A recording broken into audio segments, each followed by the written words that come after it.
Have you ever, like, scrolled through your social feed or maybe searched for something online and just found yourself wondering why certain stories or headlines seem to be everywhere, while others, maybe things you're actually interested in, are just gone? Yeah, it happens all the time. It's rarely random, is it?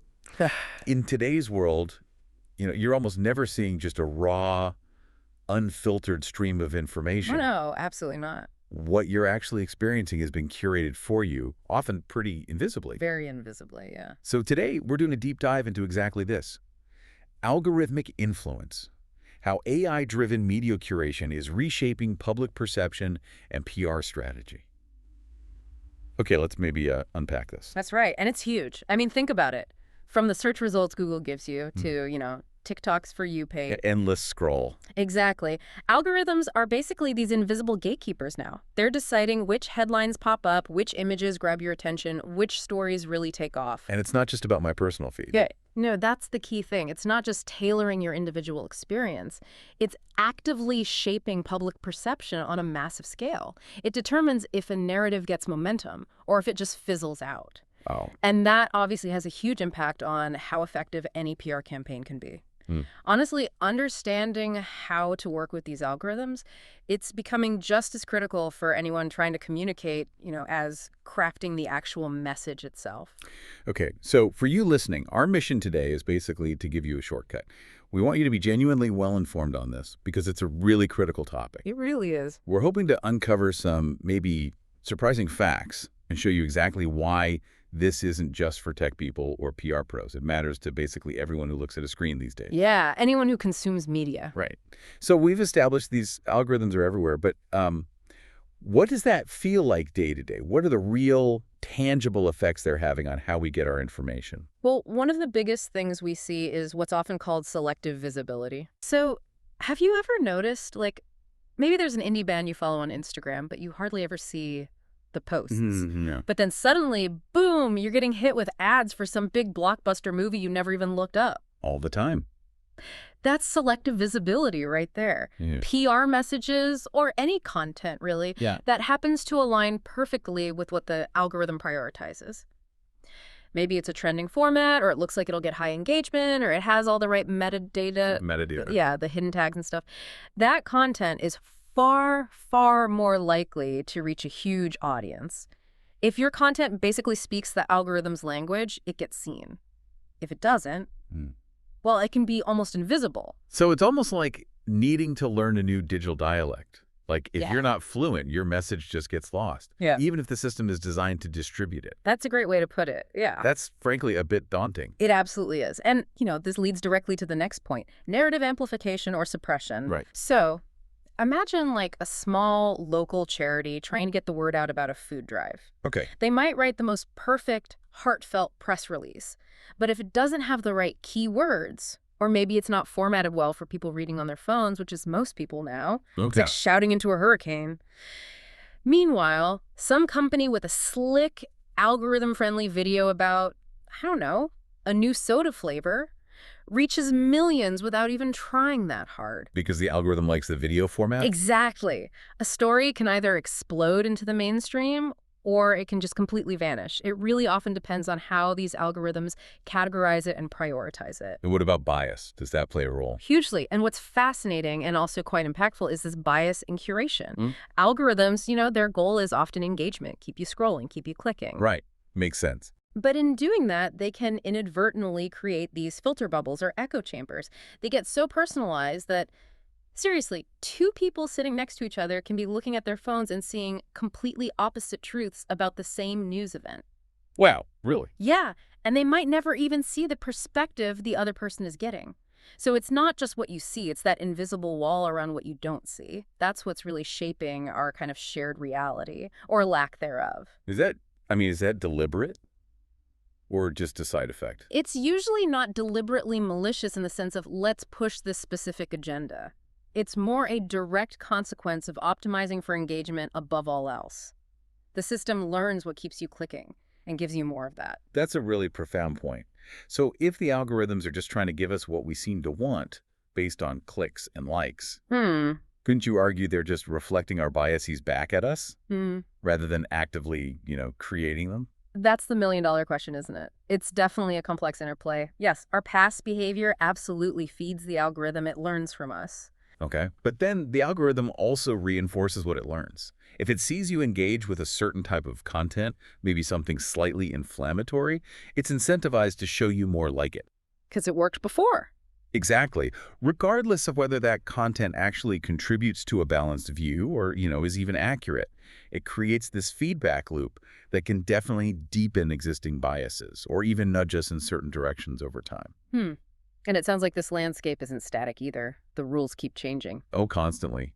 We're definitely in a phase of emerging platforms, new rules. Think about AI tools in newsrooms now, suggesting stories to journalists based on what they predict will get clicks. Right. Or just the constantly changing recommendation engines on Instagram or TikTok.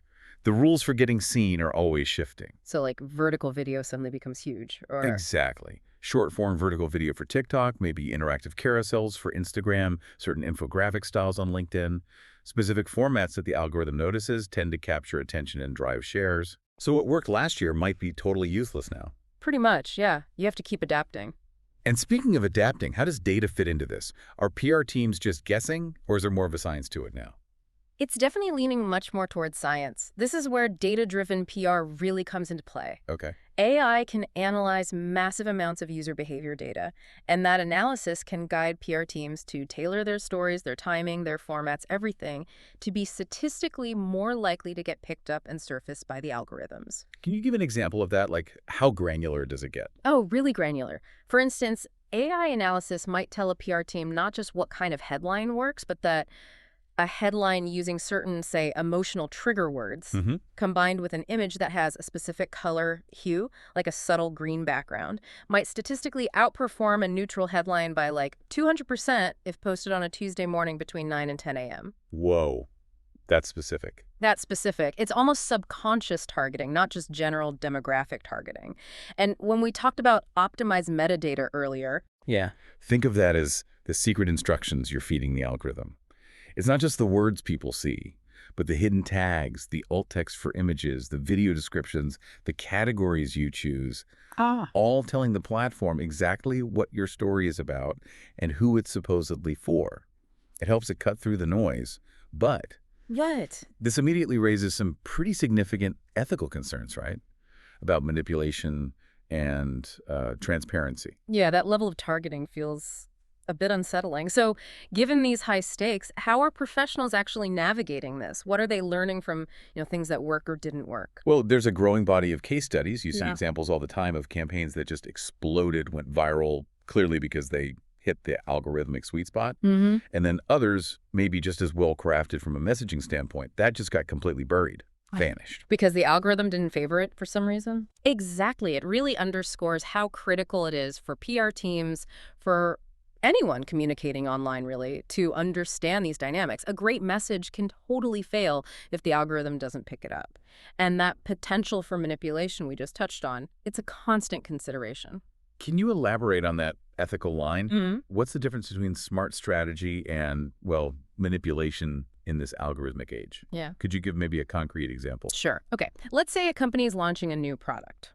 Strategic PR, the smart way, might involve things like identifying the best time of day to post based on audience activity, using keywords people are actually searching for, choosing a video format known to get good engagement on that specific platform.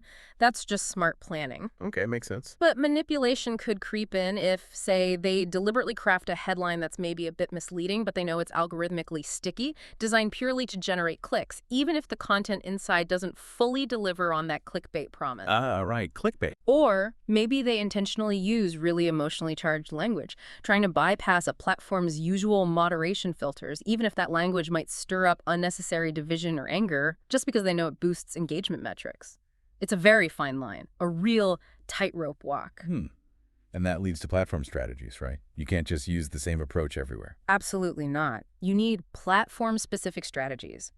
How you design content for TikTok, which favors short, engaging, often sound-driven video, is totally different from how you'd approach LinkedIn, which might favor more professional insights or longer text posts, or YouTube or Google News. Each has its own algorithm, its own dialect, like you said. Exactly. And the really critical part, the challenge, is doing all this optimization learning, the dialects, using the right formats without losing authenticity. Because people can tell, can't they? Often, yeah.